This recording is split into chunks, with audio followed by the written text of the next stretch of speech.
یہ سن 1130 ہے، موجودہ عراق کے شہر تکریت کی جامع مسجد۔ ایک شیخ علاقے کے گورنر نجم الدین ایوب کے ساتھ بیٹھے ہیں۔ دونوں کے درمیان انتظامی اور سیاسی معاملات پر گفتگو چل رہی ہے کہ اچانک پردے کے پیچھے سے ایک لڑکی کی معصومانہ آواز آتی ہے، شیخ آپ نے حاضری کا حکم دیا تھا۔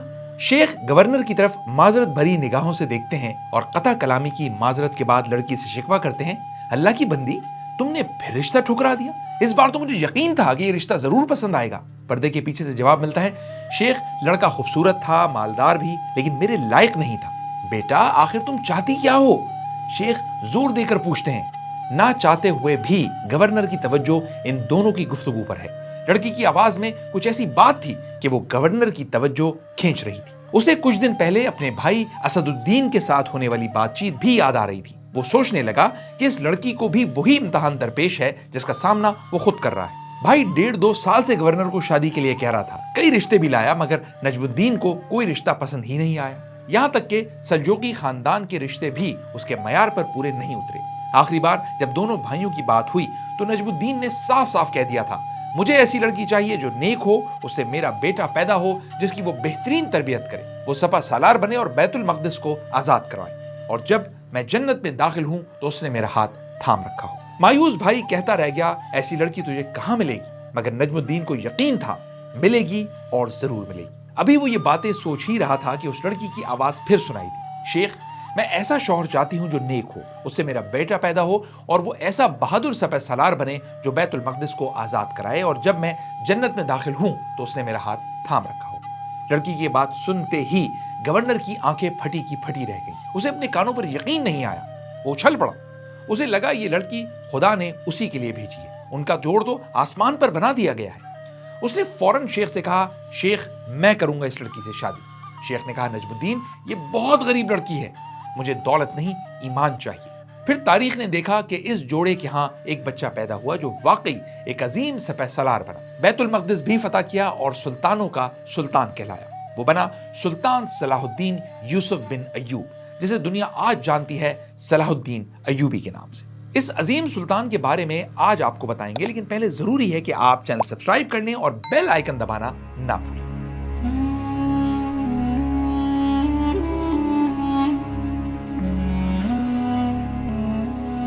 سن 1138 تکریت کا علاقہ ویسے تو سلجوق خاندان کی حکومت میں ہے، لیکن زنگی خاندان کا اثر بڑھ رہا ہے۔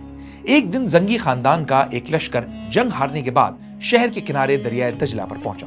صلاح الدین ایوبی کے والد نجم الدین نے لشکر کو فوری دریا پار کروانے میں مدد دی۔ یہ بات سلجوق حاکم کو بہت بری لگی۔ ابھی یہ ناراضگی چل ہی رہی تھی کہ سلطان کے چچا اسد الدین کا ایک مقامی کمانڈر سے جھگڑا ہو گیا۔ ایک عورت کی شکایت کی وجہ سے دونوں کا جھگڑا ہوا اور اسد الدین نے اسے مار ڈالا۔ اب بات حد سے زیادہ بگڑ گئی تھی، اتنی کہ سنبھالنا مشکل ہو گیا۔ دونوں بھائیوں کو تکریت سے نکل جانے کا حکم ملا۔ نجم الدین یہ خبر لیے جب دکھی دل کے ساتھ گھر پہنچا تو گھر میں ایک خوشخبری منتظر تھی، ان کے ہاں بیٹے کی ولادت ہوئی تھی۔ نجم الدین نے بیوی کو بیٹے کی مبارکباد تو دی، لیکن ساتھ ہی خبر سنائی کہ اس شہر سے ہمارا دانا پانی اٹھ چکا ہے۔ گھر کی تمام خوشیاں بھگ سے اڑ گئیں۔ شہر اسی دن چھوڑ دیا گیا۔ کئی لوگوں نے بچے کو منحوس سمجھا، لیکن کسی کے سوچنے سے کیا ہوتا ہے، تاریخ کا دھارا تو اور ہی سمت بہ رہا تھا، بلکہ تمام دھارے اس بچے کو ایک عظیم مقام تک پہنچانے کے لیے بہ رہے تھے۔ یہ بچہ کوئی اور نہیں، یوسف بن نجم الدین ایوب تھا، اسلام کے دشمنوں کا سب سے بڑا دشمن، دنیا بھر کے مسلمانوں کا ہیرو، مستقبل کا بہادر اور قابل فخر سپہ سالار۔ جس شہر تکریت میں اسے ایک دن رہنے کی اجازت بھی نہیں ملی، ایک دن وہ شہر بھی اسی کی حکومت میں شامل ہوا، بلکہ 20 لاکھ مربع کلومیٹر کا علاقہ اس کی حکومت کا حصہ بنا۔ لیکن یہاں تک پہنچنے کے لیے اسے بہت طویل جدوجہد کرنا پڑی، جس کا آغاز ہوتا ہے عراق کے شہر موصل سے۔ نجم الدین ایوب کا خاندان تکریت سے ہجرت کر کے اس شہر پہنچا جہاں چلتی تھی زنگی سلطان عماد الدین کی۔ اب وقت آ گیا تھا کہ وہ نجم الدین ایوب کے احسان کا بدلہ چکائے۔ عماد نے کھلے دل سے اس خاندان کا استقبال کیا اور نجم الدین کو موجودہ لبنان کے شہر بالبک کا حاکم بنا دیا۔ یہ دور تھا صلیبی جنگوں کا، جب یورپ مسلم دنیا پر حملہ آور تھا۔ سن 1095 میں تو پورا یورپ ہی ایک ہو کر فلسطین پر ٹوٹ پڑا، اور کچھ سالوں کی زبردست لڑائی کے بعد 1099 میں بیت المقدس فتح بھی کر لیا۔ مسلمانوں کا قبلہ اول ان سے چھن گیا اور ان کا بہت خون بھی بہایا گیا، لیکن جب مسلمانوں کو موقع ملا تو انہوں نے ایسا نہیں کیا۔ ان کا رد عمل بالکل مختلف تھا۔ اس عظیم فتح کا ذکر آگے کریں گے، لیکن ابھی چلتے ہیں اس زمانے میں مسلم دنیا کی حالت زار کی طرف۔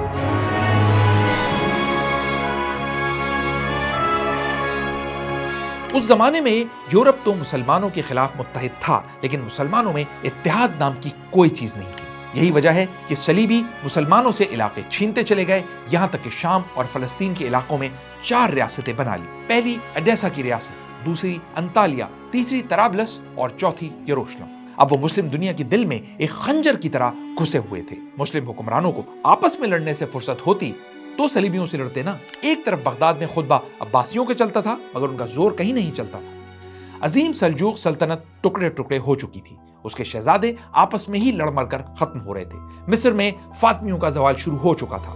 آپس کی یہی نا اتفاقی تھی کہ صلیبی بہت بڑی طاقت بن گئے، اتنی بڑی کہ وہ ایک کے بعد دوسری صلیبی جنگ کا اعلان کرتے گئے۔ یہاں ان کو پہلی بار ٹکر دی عماد الدین زنگی۔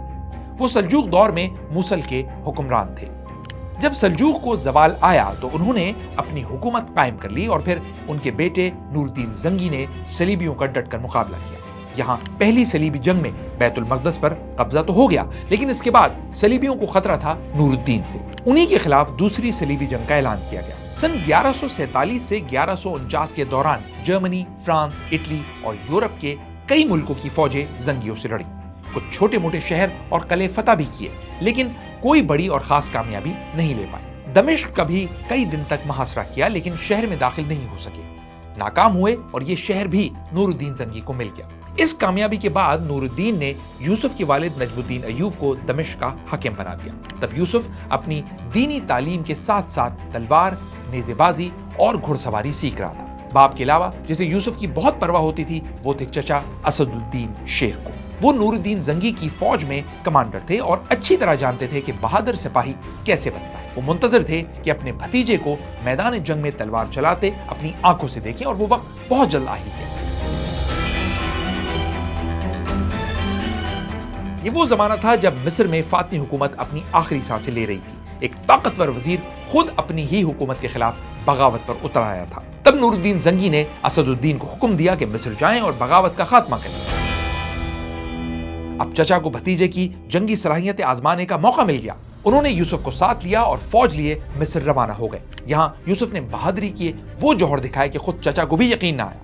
وہ تو چچا کو بھی مشورے دینے لگا، بالکل ایک تجربہ کار اور منجے ہوئے جرنیل کی طرح۔ اور پھر دنیا نے دیکھا کہ چچا کہیں پیچھے رہ گیا اور بھتیجا بہت آگے نکل گیا۔ اب مصر میں کسی نام کا ڈنکا بج رہا تھا تو وہ یہی تھا، یوسف بن نجم الدین ایوب۔ بلکہ انہیں ایک نیا نام بھی ملا، الناصر یوسف، یعنی فتح دینے والا یوسف۔ تب مصر کے فاطمی بادشاہ نے یوسف کو وزیر بنا دیا، شاید اس لیے کہ نوجوان لڑکا ہے، ناتجربہ کار ہے، اس سے حکومت کو کوئی خطرہ نہیں ہو۔ لیکن ستمبر 1171 میں فاطمی بادشاہ العزد کا انتقال ہو گیا۔ فاطمی سلطنت کا آخری چراغ بجھ گیا اور پورے مصر پر عملاً یوسف کا راج ہو گیا۔ جی ہاں، یوسف اور مصر کا تعلق تو ہمیشہ سے رہا، بہت پرانے زمانے سے، اور 12ویں صدی کے یوسف کو نام ملا صلاح الدین ایوبی کا۔ خود کہتے تھے کہ جب اللہ نے مصر عطا کیا تو مجھے یقین ہو گیا کہ وہ مجھے فلسطین بھی عطا کرے گا۔ اس زمانے میں حالات تیزی سے بدل رہے تھے، اس لیے نور الدین زنگی نے صلاح الدین ایوبی کو واپس دمشق آنے کا حکم دیا، لیکن کوئی بے وقوفی ہوتا جو ایسا کرتا۔ صلاح الدین نے انکار کر دیا۔ پھر وہ وقت بھی آیا کہ جب نور الدین زنگی نے مصر پر چڑھائی کرنے کا فیصلہ کر لیا۔ اس سے پہلے کہ کچھ کرتا، تاریخ نے بالکل نیا موڑ لے لیا۔ نور الدین زنگی کا انتقال ہو گیا۔ وفات کے بعد ان کے 12 سال کے بیٹے کو دمشق میں نیا سلطان بنایا گیا، اور وہی ہوا جو ایسے موقع پر ہوتا ہے، وزیر اور امیر اقتدار اپنے ہاتھوں میں لینے کی سازشیں کرنے لگے۔ ایک طرف یہ حالات اور دوسری طرف صلیبیوں کا خطرہ۔ حالات یہ ہو گئے کہ صلیبی لشکر حج پر جانے والے مسلمانوں کے قافلے بھی لوٹنے لگے۔ یہ کام کر رہا تھا صلیبیوں کا جنگجو سردار رینالڈ۔ کسی مسلمان حکمران میں ہمت نہیں تھی کہ وہ اسے روک سکے۔ یہاں ایک خاتون کے فیصلے نے تاریخ کا دھارا پلٹا۔ یہ تھی نور الدین زنگی کی بیوہ، جو اپنی آنکھوں سے محلاتی سازشیں دیکھ رہی تھی، کڑتی رہتی تھی کہ اقتدار کے پجاریوں نے کس طرح ان کے کم عمر بیٹے کو گھیر لیا ہے۔ اس لیے وہ صلاح الدین ایوبی کو ایک خط لکھتی ہیں اور ان سے مطالبہ کرتی ہیں کہ وہ دمشق پر قبضہ کریں۔ خط جیسے ہی ملتا ہے، صلاح الدین ایوبی فوراً فیصلہ کرتا ہے اور پھر کوئی ان کے سامنے ٹھہر نہیں پایا۔ اب صلاح الدین ایوبی مصر اور شام کے حکمران تھے اور ان کی اب نظر تھی بیت المقدس پر۔ کون ہے جو صلیبیوں کو یہاں سے نکالے گا، جو مسلمانوں کو ان سے بچائے گا؟ کوئی ہے تو سامنے آئے. سب سے پہلے میں اسے اپنا بادشاہ مانوں گا. وہ وقت آئے گا جب میں نور الدین زنگی کا تیار کیا ہوا ممبر مسجد اقصی میں اپنے ہاتھوں سے رکھوں گا. بیت المقدس کی آزادی نور الدین زنگی کا نہیں، میرے ماں باپ کا بھی خواب ہے. دنیا کی کوئی طاقت مجھے اس خواب کو پورا کرنے سے نہیں روک سکتی. یہ صلاح الدین ایوبی کے الفاظ تھے جو انہوں نے دمشق میں ایک اجتماع سے کہے. لیکن صلیبیوں کو ہرانا آسان نہیں تھا. اس کے لیے ایک بڑی، مضبوط اور متحد طاقت کی ضرورت تھی. اس لیے سلطان نے سب کو ایک جھنڈے تلے لانے کا کام شروع کر دیا. سن 1182 تک صرف مصر اور شام ہی نہیں، عراق اور یمن بھی ایوبی سلطنت کا حصہ بن چکے تھے. کہا جاتا ہے کہ ایک جنگ کے بعد سلطان صلاح الدین ایوبی بیمار پڑ گئے. اتنے شدید بیمار کہ بچنے کا کوئی امکان نظر نہیں آتا تھا. تب انہوں نے ایک نظر مانی کہ اگر شفا ہوئی تو اپنی پوری قوت صلیبیوں کے خلاف لگائیں گے، کبھی کسی مسلمان سے جنگ نہیں کریں گے اور اپنا تمام تر خزانہ بیت المقدس کی فتح کے لیے لگا دیں گے. اور ہاں، رینالڈ کو پکڑ کر اسے اپنے ہاتھ سے قتل کریں گے. اس زمانے میں سلطان صلاح الدین ایوبی اور صلیبیوں کے درمیان امن کا 4 سالہ معاہدہ تھا، لیکن رینالڈ اس معاہدے کی کھلی خلاف ورزی کر رہا تھا. حاجیوں کو لوٹنے کی شکایات مسلسل بڑھ رہی تھی. ایک جھوٹا، مکار اور دھوکے باز آدمی اتنا ظالم کہ مسلمانوں کے قافلے لوٹتے ہوئے عورتوں اور بچوں پر بھی رحم نہ کھاتا. اور اب تو اس کا حوصلہ اتنا بڑھ چکا تھا کہ مکہ اور مدینہ پر حملے کی باتیں کرنے لگا، بلکہ اپنے حمایتی سرداروں اور فوجی کمانڈروں کو بلایا اور حجاز پر چڑھائی کا ارادہ لے کر نکلا. اعلانیہ دعوے کرتا جاتا کہ مکہ فتح کرنے کے بعد خانہ کعبہ نعوذ باللہ مسمار کر دوں گا، مدینے کو بھی برباد کرنے کی باتیں کرتا، رسول اللہ صلی اللہ علیہ وآلہ وسلم کی شان میں گستاخیوں سے بھی گریز نہ کرتا. صلاح الدین ایوبی کا ضبط جواب دے چکا تھا. بیماری سے صحت یاب ہوا، قسم پوری کرنے کا موقع بھی ملا، لیکن ایک عجیب رکاوٹ بیچ میں آ گئی. رکاوٹ کیا تھی اس بارے میں آگے چل کر بتائیں گے، لیکن ابھی ہم ذرا سا پیچھے جاتے ہیں اور اس مارکے کی بات کریں گے جس میں سلطان کو شکست ہوئی.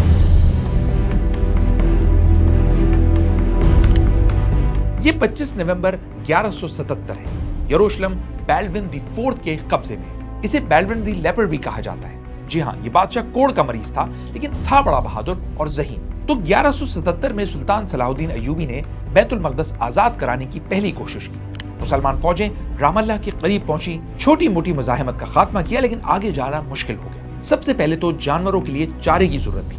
پھر راستہ بھی ناہموار، جگہ جگہ اونچے ٹیلے تھے، جانور بھوکے اور نڈھال. تب فوج کے سپاہی چھوٹے چھوٹے ٹکڑوں میں بٹ گئے اور چارے کی تلاش کے لیے بکھر گئے. بیلون کو اسی موقع کا تو انتظار تھا. اس نے 500 نائٹس اور ہزاروں پیادوں کے ساتھ سلطان صلاح الدین ایوبی کی فوج پر حملہ کر دیا. سلطان کو تو سنبھلنے کا موقع ہی نہیں ملا.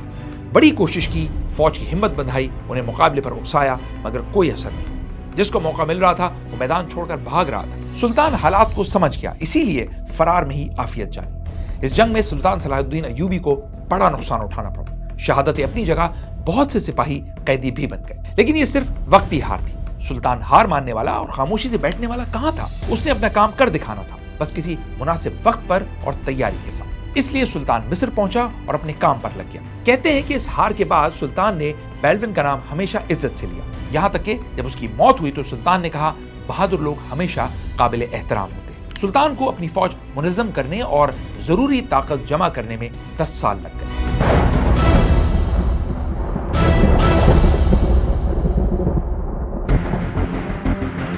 3 جولائی 1187 بمطابق 26 رمضان المبارک 584 ہجری ایوبی اور صلیبی لشکر میں ایک زبردست جنگ ہوئی جو تاریخ میں مارکہ حطین کے نام سے مشہور ہے. یہاں ایوبی فوج نے صلیبیوں کے چھکے چھڑا دیے. ان کے بھاگنے کے لیے کوئی راستہ نہ چھوڑا، یہاں تک کہ انہیں ہتھیار ڈالنا پڑے. ہزاروں لوگ مارے گئے، بڑی تعداد میں قیدی بنا لیے گئے، جن میں بیلون کے بعد یروشلم کا حکمران بننے والا گی دی لوزینیا بھی تھا اور رینالڈ بھی.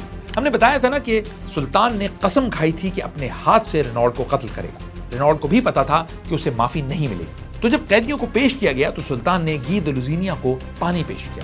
یہ روایت تھی کہ جب کوئی بادشاہ کسی کو اپنے ہاتھ سے پانی پیش کرے تو اس کا مطلب ہوتا ہے کہ اس کی جان بخشی گئی. گی نے آدھا پانی پیا اور باقی رینالڈ کو تھما دیا، جس نے جلدی جلدی پانی پینا شروع کر دیا، اس آس پر کہ اب اس کی جان بخشی ہو جائے. اب ایک طرف سلطان کی قسم تھی اور دوسری طرف روایت. صلاح الدین نے کچھ دیر غور کیا اور پھر گرج کر گی سے بولا، میں نے پانی تمہیں دیا تھا، اسے نہیں. اٹھا اور رینالڈ کو گھسیٹتے ہوئے خیمے سے باہر لایا اور تلوار سے اپنی قسم پوری کر دی. باقی قیدیوں کو معاہدے کے بعد رہا کر دیا.